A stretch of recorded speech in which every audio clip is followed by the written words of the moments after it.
Boeing വിമാനത്തെക്കുറിച്ച് വീണ്ടും വീണ്ടും വരുന്നത് ഞെട്ടിപ്പിക്കുന്ന വാർത്തകളാണ്. അഹമ്മദാബാദ് വിമാന ദുരന്തത്തിന് ശേഷം വീണ്ടും ബോയിങ് വിമാന ദുരന്തത്തിൽപ്പെട്ട് തലനാരിഴയ്ക്കാണ് യാത്രക്കാരും ജീവനക്കാരും രക്ഷപ്പെട്ടത് എന്നാണ് കേൾക്കുന്നത്. യഥാർത്ഥത്തിൽ എന്താണ് ഈ ബോയിങ്ങിന് സംഭവിക്കുന്നത്? അഹമ്മദാബാദ് വിമാന അപകടം അത് വലിയ രീതിയിൽ ആൾനാശമുണ്ടായ സംഗതി ആയതുകൊണ്ട് തന്നെ ഏതാണ്ട് 260 പേര് വിമാനത്തിനകത്തുള്ളവരും താഴെയുള്ളവരുമായിട്ട് 260 പേരുടെ മരണത്തിനിടയാക്കിയ സംഭവമായതുകൊണ്ട് അതിലുൾപ്പെട്ടതൊരു ബോയിങ് വിമാനവും കൂടി ആയതുകൊണ്ട് വിമാന അപകടങ്ങളെക്കുറിച്ചുള്ള ചെറുതും വലുതുമായ വാർത്തകൾക്ക് വാർത്താ പ്രാധാന്യം കിട്ടും, സ്വാഭാവികമാണ്. പക്ഷേ ഇവിടെ ഉണ്ടായേക്കുന്ന അപകടത്തിന് കുറച്ചുകൂടി ഗൗരവ സ്വഭാവമുണ്ട്. ഇത് സംഭവം നടന്നിരിക്കുന്ന അമേരിക്കയിലാണ്. അമേരിക്കയിലെ ഡെൻവർ വിമാനത്താവളത്തിൽ അവിടെ നിന്ന് പറന്നുയർന്ന അമേരിക്കൻ എയർലൈൻസിൻ്റെ വിമാനം മിയാമിയിലേക്ക് പുറപ്പെട്ട വിമാനമാണ്. ആ വിമാനത്തിൽ 173 യാത്രക്കാരും 6 ജീവനക്കാരും ഉണ്ടായിരുന്നു ആ വിമാനത്തിൽ. അപ്പോൾ ഇത് ടേക്ക് ഓഫ് ചെയ്യുന്ന സമയത്ത് ഇതിൻ്റെ ലാൻഡിങ് ഗിയർ, അതായത് ആ ചക്രങ്ങളുണ്ടല്ലോ, ആ ഘടിപ്പിച്ചേക്കുന്ന ഭാഗത്തിന് എന്തോ ഒരു തകരാറുണ്ടായിരുന്നു. അപ്പോൾ വലിയ രീതിയിൽ തീയും പുകയും ഉയരുന്നുണ്ട്.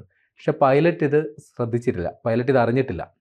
പൈലറ്റ് ടേക്ക് ഓഫിന് വേണ്ടി തയ്യാറാവുന്നു. അപ്പോൾ എയർ ട്രാഫിക് കൺട്രോളിൽ നിന്ന് പൈലറ്റിന് സന്ദേശം വരുന്നു, എന്തോ പുകയും തീയും ഒക്കെ കാണുന്നുണ്ട്. പിന്നീട് പറയുന്നു അത് തീ തന്നെയാണ് എന്ന് പറയുന്നു. അപ്പോൾ പൈലറ്റുമാർ സ്വാഭാവികമായിട്ടും ടേക്ക് ഓഫ് അബോർട്ട് ചെയ്യുമെന്ന് പറഞ്ഞാൽ ടേക്ക് ഓഫ് ചെയ്തില്ല. അങ്ങനെ യാത്രക്കാരെ എല്ലാം ഈ വിമാനത്തിന് എമർജൻസി ലാൻഡിങ് ചെയ്യുമ്പോൾ ഈ മറ്റേ വിമാനത്തിൽ നിന്ന് ഇറങ്ങാനായിട്ട് സാധാരണഗതിയിൽ ഒരു ഗോവണി വരാറുണ്ട്. പക്ഷെ ഇതല്ല, അപ്പോൾ തന്നെ ആ വിമാനത്തിൽ തന്നെ ഈ സ്ലോപ്പ് പോലൊരു സാധനമുണ്ട്.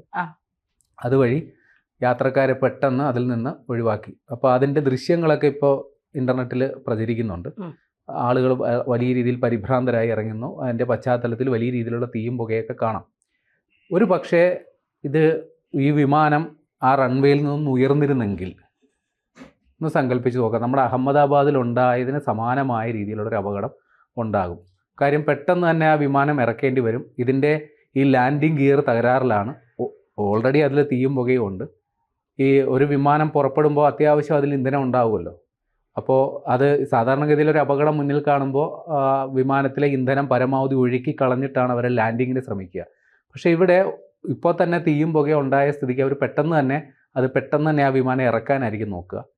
അങ്ങനെ ആ ഇറക്കുമ്പോൾ ഈ ലാൻഡിങ് ഗിയറിൻ്റെ തകരാറ് അത് പരിഹരിക്കപ്പെടാത്തൊരു സാഹചര്യത്തിൽ ഒരു വലിയൊരു അപകടത്തിലേക്ക് പോയാണ്. പക്ഷേ എന്തോ ഭാഗ്യവശാൽ ഈ അപകടം ഒഴിവായി എന്നുള്ളതാണ്.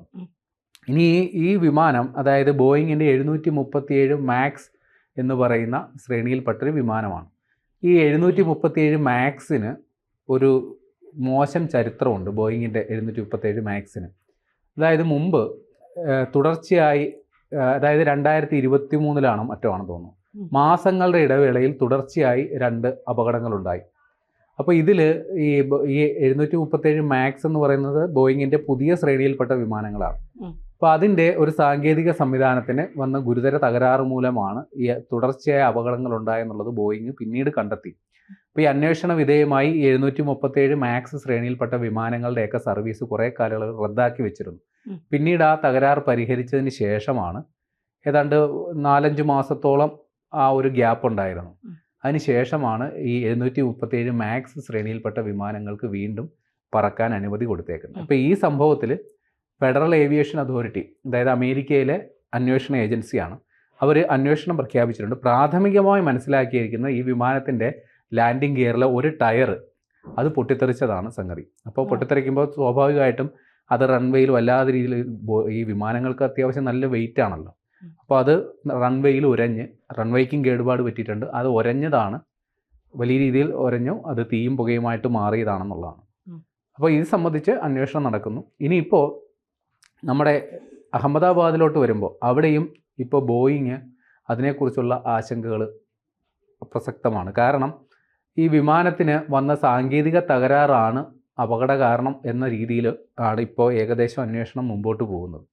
പക്ഷേ അത് സംബന്ധിച്ച് ബോയിങ്ങും വിമാനത്തിൻ്റെ എൻജിൻ നിർമ്മാതാക്കളായ GE എന്ന് പറയുന്ന കമ്പനിയും ഒരു കാരണവശാലും അവരുടെ ഒരു ഉത്തരവാദിത്വം ഈ കാര്യത്തിൽ ഏറ്റെടുക്കുന്നില്ല. അവർ ആവർത്തിച്ച് വ്യക്തമാക്കുന്നുണ്ട്, ഈ അന്വേഷണവുമായിട്ട് ഏതൊരു ഘട്ടത്തിലും ഞങ്ങൾ സഹകരിക്കാൻ തയ്യാറാണ് എന്നുള്ളത്. പക്ഷേ അവരിപ്പോഴും, അതായത് അമേരിക്കൻ മാധ്യമങ്ങൾ ഇപ്പോഴും എടുത്തിരിക്കുന്ന നിലപാട്, അല്ലെങ്കിൽ ഈ പറയുന്ന ബോയിങ് അധികൃതരടക്കം എടുത്തിരിക്കുന്ന നിലപാട്, ഇത് പൈലറ്റുമാരുടെ ഭാഗത്തുനിന്ന് വന്ന ഗുരുതര പിഴവാണെന്ന തരത്തിലാണ്. പക്ഷേ അങ്ങനെ ചിന്തിക്കാൻ സാധിക്കില്ല. കാര്യം ഒരു വോയിസ് റെക്കോർഡറിൽ വന്ന ഒരു ശബ്ദശകലം മാത്രമാണ് അവരുടെ ഈ വാദത്തിന് അടിസ്ഥാനമുള്ളത്. പക്ഷേ അത് ആ കോക്പിറ്റിൽ അപ്പോൾ നടന്ന സംഭവം മാത്രമാണ്. യഥാർത്ഥത്തിൽ നടന്ന സംഭവം എന്താണെന്ന് നോക്കാനായിട്ട് നമ്മുടെ കയ്യിൽ വീഡിയോ തെളിവുകളൊന്നുമില്ല. ഈ കോക്പിറ്റിൽ വോയിസ് റെക്കോർഡിംഗ് മാത്രമേ ഉള്ളൂ, വീഡിയോ റെക്കോർഡിംഗ് ഇല്ല. അപ്പോൾ ആ കോക്പിറ്റിൽ യഥാർത്ഥത്തിൽ എന്താ നടന്നതെന്ന് സമർത്ഥിക്കാൻ ഈ ഒരു ശബ്ദശകലം വെച്ചുകൊണ്ട് മാത്രം സാധിക്കില്ല എന്ന് വാസ്തവം. അപ്പോൾ എന്നാൽ അത് ബോധപൂർവം മറന്നുകൊണ്ടാണ് ഇവർ ഈ പൈലറ്റുമാർ വരുത്തിയ ഗുരുതര പിഴവാണെന്ന തരത്തിൽ വാർത്തകൾ പ്രചരിപ്പിക്കുന്നത്. ചില മാധ്യമങ്ങളൊക്കെ അത് ഏറ്റെടുത്ത് വലിയ പ്രചാരം നേടുകയും ചെയ്തു. പക്ഷെ ഇപ്പോൾ അന്വേഷണം പുരോഗമിക്കുന്നത് ഈ ഫ്യൂവൽ ഇൻഡിക്കേറ്റർ സ്വിച്ച് അത് ഓഫ് ചെയ്തതാണല്ലോ ഈ അപകട കാരണമായത്. അത് ബോധപൂർവം അങ്ങനെ ചെയ്തതാകാനുള്ള സാധ്യത കുറവാണ്. കാരണം പൈലറ്റുമാർ ഇപ്പോൾ അതിൻ്റെ ക്യാപ്റ്റൻ തന്നെ 25 വർഷത്തിലധികം സർവീസുള്ളൊരു ക്യാപ്റ്റൻ, അനുഭവ സമ്പത്തുള്ള ഒരാളാണ്. അപ്പോൾ അദ്ദേഹത്തിന് പേഴ്സണൽ ലൈഫിൽ വലിയ ഇപ്പോൾ ആത്മഹത്യ ചെയ്യാൻ തീരുമാനിച്ചാൽ തന്നെയും ഇത്രയും പേരുടെ ജീവൻ എടുത്തുകൊണ്ട് ആത്മഹത്യ ചെയ്യാനായിട്ട് ഒരാൾ തീരുമാനിക്കില്ല. ഇപ്പം അങ്ങനെ അയാളത് നീങ്ങിയാൽ തന്നെ ആ കോക്പിറ്റ് വോയിസ് റെക്കോർഡറിൽ 2 സഹ പൈലറ്റും ഉണ്ടല്ലോ, അവരുമായിട്ട് നടക്കുന്ന സംഭാഷണത്തിൽ അതിൻ്റെ സൂചനകൾ എന്തെങ്കിലും വരേണ്ടതാണ്. അങ്ങനെയൊന്നുമില്ല. അപ്പോൾ ഈ വോയിസ് റെക്കോർഡറിനെ മാത്രം ആശ്രയിച്ച് അന്വേഷണം മുമ്പോട്ട് പോകുന്നതിൽ ഒരു അർത്ഥമില്ല. അപ്പോൾ ഇതിൻ്റെ സാങ്കേതിക തകരാറിനെ കുറിച്ചാണ് ഇപ്പോൾ അന്വേഷണം നടക്കുന്നത്. ആ രീതിയിൽ അത് അന്വേഷണം പുരോഗമിക്കുന്നുണ്ട്. അങ്ങനെ സാങ്കേതിക തകരാറാണ് ഈ അപകടത്തിന് വഴിതെളിച്ചതെങ്കിൽ ബോയിങ് ആണ് പ്രതിക്കൂട്ടിൽ വരിക. ഇനി ഈ കാര്യത്തിൽ അതായത് ഇപ്പോൾ എയർ ഇന്ത്യ ഇപ്പോൾ ഒരു നിലപാട് സ്വീകരിച്ചിരിക്കുകയാണ്. എയർ ഇന്ത്യയെ താറടിച്ച് കാണിക്കാനുള്ള ശ്രമമാണ് ഇപ്പോൾ നടക്കുന്നത്. അപ്പോൾ അവരിപ്പോൾ ടാറ്റ ഏറ്റെടുത്ത് വിസ്താര, ടാറ്റയുടെ വ്യോമയാന കമ്പനി വിസ്താര എന്നറിയപ്പെടുക, അത് ഏറ്റെടുത്തതിന് ശേഷം ഈ ടാറ്റ എയർ ഇന്ത്യയെ വിപുലപ്പെടുത്താനായിട്ടുള്ള പദ്ധതികൾക്കാണ് അവർ തുടക്കം കുറിച്ചത്. പുതിയ വിമാനങ്ങളൊക്കെ വാങ്ങി, ഇപ്പോൾ ബോയിങ്ങിൽ നിന്ന് തന്നെ പുതിയ വിമാനങ്ങളൊക്കെ വാങ്ങി നവീകരണ പ്രവർത്തനങ്ങളൊക്കെയാണ് അവർ തുടങ്ങി വെച്ചത്. തൽക്കാലം ആ ഒരു അജണ്ട മാറ്റി വെച്ചിട്ട് സുരക്ഷയ്ക്ക് പ്രാധാന്യം കൊടുത്തുകൊണ്ടുള്ള നിർദ്ദേശങ്ങളും നടപടികളും നടപ്പിലാക്കാനാണ് ഇപ്പോൾ എയർ ഇന്ത്യ പദ്ധതി ഇട്ടേക്കുന്നത്. അതായത് പ്രധാനമായും ഈ വിമാനങ്ങളുടെ അറ്റകുറ്റപ്പണികൾ കൃത്യമായി നടക്കുന്നില്ല, കാര്യക്ഷമമായി നടക്കുന്നില്ല എന്നുള്ളതാണ് എയർ ഇന്ത്യയെക്കുറിച്ചുള്ള പ്രധാന പരാതി.